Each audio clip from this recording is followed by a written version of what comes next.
Ya, Anda kembali bersama kami pemirsa dan kita masih membahas bagaimana cara Indonesia atasi kabut asap. Nah, ini terkait dengan kabut asap kan selalu saja terjadi, bisa dikatakan setiap tahunnya.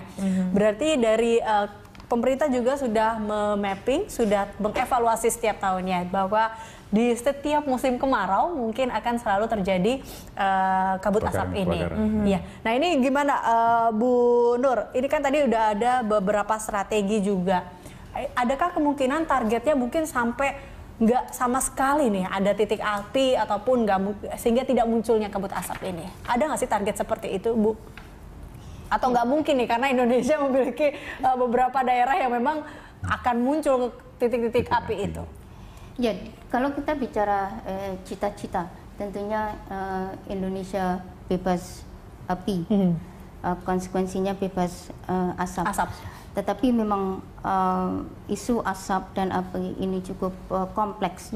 Yang kita lakukan adalah dari tahun ke tahun bagaimana kita menurunkan dampak negatif dari api dan asap juga, baik untuk lokal, nasional, dan juga terkait dengan komitmen kita di regional.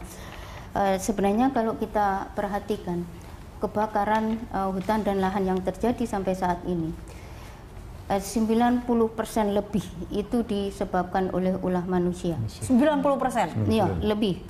Dan itu ada setidaknya 3 isu di sini. Isu penegakan hukum dan kepatuhan hukum. Kemudian juga kalau terkait masyarakat, ini isu kapasitas dan juga livelihood mereka. Kemudian yang ketiga, yang ini merupakan solusi yang kita akan cari untuk lebih berjangka panjang, adalah penerapan insentif dan disinsentif untuk zero api atau zero burning. Jadi penegakan hukum sebenarnya sejak awal itu juga diterapkan dan ini ditingkatkan, terutama kita sekarang Kementerian Lingkungan Hidup dan Kehutanan telah memiliki Direktorat Jenderal yang memang bertanggung jawab di bidang penegakan hukum dan di dalamnya termasuk di bidang penanggulangan kebakaran hutan dan lahan ini. Iya, baik. Tapi bagaimana dengan law enforcement-nya? Nah, nanti kita akan kembali membicarakan hal tersebut. Tapi sebelumnya kita sudah terhubung dengan Mbak Riri yang ada di Pekanbaru. Mbak Riri, silakan Mbak Riri. Selamat siang Mbak Riri. Selamat siang. Iya, silakan Mbak Riri. Ini saya dari Pekanbaru. Di sini kan emang pusatnya nih kebakaran lahan nih di Indonesia. Dari di Indonesia sendiri, di Pekanbaru sendiri nih kabut asapnya lumayan cukup pekat ya, tapi semalam sudah hujan deras, membantulah untuk mengurangi kabut asap yang ada di Riau. Tapi ya hampir setiap tahun kok kejadiannya hampir sama gitu. Nah, untuk kabut asap ini, kebakaran lahan gitu yang ada di Riau ini, gimana dari pihak Kementerian Lingkungan Hidup dan Kehutanan itu untuk penanggulangannya gimana sih gitu? Oke, baik. Ini juga sudah merasa terganggu ya Mbak Riri karena setiap tahun merasakan kabut asap yang selalu saja di Pekanbaru. Apalagi kemarin saat kabut asap tuh pas bulan puasa gitu, sangat terganggu sekali kan. Saat menjalankan ibadah puasa tuh terganggu sekali untuk terserang batuk, sesak napas, pusing gitu. Jarak pandang juga tidak terlalu jauh ya. Ya, untuk penerbangan juga mengganggu juga kan. Seperti itu. Baik, terima kasih Mbak Riri atas informasinya dan juga pertanyaannya untuk Bu Nur. Iya, ini nampaknya memang warga Pekanbaru juga mereka sudah mulai lelah juga nih karena titik api selalu saja ada di Pekanbaru dan masalah itu terus saja terjadi. Ini kan sebenarnya dari Singapura, ketika kita ingat tahun 2013 ini ketika kebakaran hutan terparah, gitu ya. Nah, itu kan Singapura sendiri sudah menyarankan ada data satelit di situ, kemudian juga ada konsesi hutan dibuka saja lah, gitu kan, dibikinin peta gitu istilahnya. Tapi kenapa kita kok tidak mau atau sepertinya agak-agak sanksi ya gitu. Misalnya mau mengadakan data satelit atau membuka peta konsesi itu kenapa Bu? Ya, sebenarnya yang telah kita sepakati di 5 negara sub-region ASEAN itu adalah sharing data hotspot, terutama yang bisa menyebabkan transboundary haze pollution. Karena kalau interest antar region kan itu. Tetapi 2 hal atau 2 data yang diminta, terutama oleh Singapura tentang digitize map untuk land use dan map untuk concession, itu di dalam undang-undang informasi kita itu termasuk yang classified. Sehingga tidak bisa di Malaysia pun itu juga ternyata serupa gitu. Dan kita juga meningkatkan upaya penegakan hukum dan lain-lainnya, sehingga diharapkan melalui ASEAN Agreement on Transboundary Haze Pollution itulah masing-masing negara memperkuat upaya nasionalnya, baik untuk kepentingan nasional maupun kepentingan regional. Atas alasan apa tadi tidak boleh untuk atau dikategorikan classified gitu? Ya, karena ini berbagi data. Ini menyangkut juga kedaulatan negara, keamanan negara dan lain-lain.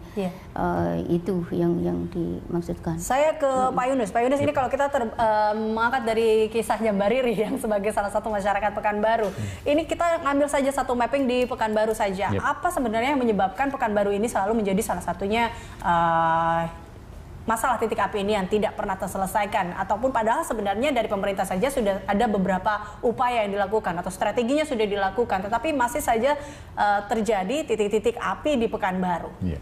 Jadi mungkin ada beberapa hal yang bisa dikemukakan di sini ya.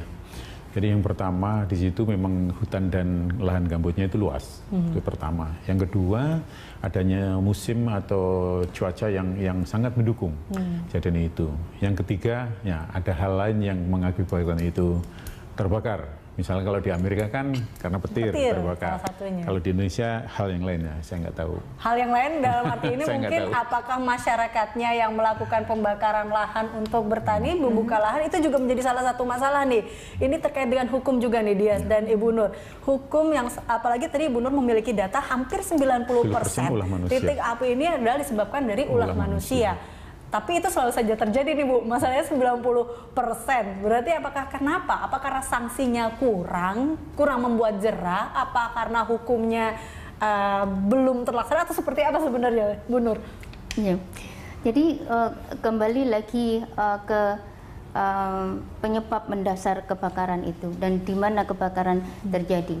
Itu kebakaran sampai saat ini terjadi di kawasan hutan, di kawasan non hutan, dan itu dilakukan oleh masyarakat juga ada, kemudian juga terjadi di perusahaan.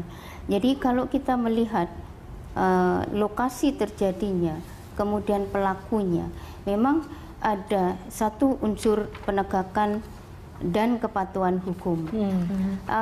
Saya bicara kepatuhan hukum ini kan sebenarnya sudah banyak peraturan, baik yang langsung terkait dengan karhutla maupun tidak, yang mencegah untuk terjadinya itu.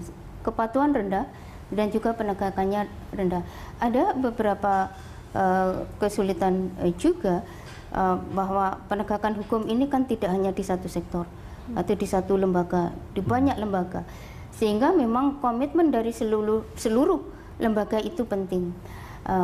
Ini teman-teman yang ada di KLHK, Dirjen Penegakan Hukum, ini sudah menggunakan approach yang disebut multi-door approach, di mana kejadian ilegal itu bisa dilihat dari berbagai peraturan. Jadi tidak hanya dari satu peraturan di mana pelanggaran itu terjadi. Kemudian juga menyangkut masyarakat. Kebiasaan membakar ini, argumentasinya adalah membakar untuk menyiapkan lahan untuk penanaman lagi, itu lebih murah dari teknik tanpa bakar. Nah, sebenarnya inilah yang Kementerian LHK juga mulai memasuk ke sana, bagaimana memberi bantuan ke masyarakat untuk tidak membakar. Seperti kasus di Kalbar ini, banyak kebakaran terjadi di lahan masyarakat. Lalu masyarakat berjanji, oke, kami tidak akan membakar, tetapi kami perlu dukungan. Itu masuk. Kemudian kita juga memulai dengan sekat kanal atau kanal blocking, yang ini untuk membuat agar lahan gambut itu tidak kering, sehingga kemungkinan terbakar itu rendah. Dan jangka berikutnya adalah mengkaitkan program ini dengan program lain, dalam program pemberdayaan masyarakat, kemudian program restorasi gambut. Itu yang kami sedang mengarah ke solusi itu untuk berbicara dengan berbagai pihak yang memang bekerja di area ini. Oke. Berarti kalau tadi bisa kita lihat sebenarnya titik api itu bisa saja tidak karena adanya lahan gambut juga ya. Iya. Karena ada mungkin pembakaran lahan tadi yang sengaja dibakar, itu juga menjadikan salah satu titik apinya. Oke, kita akan lanjutkan perbincangan ini masih di Lunch Talk, pemirsa, usai jeda pariwara.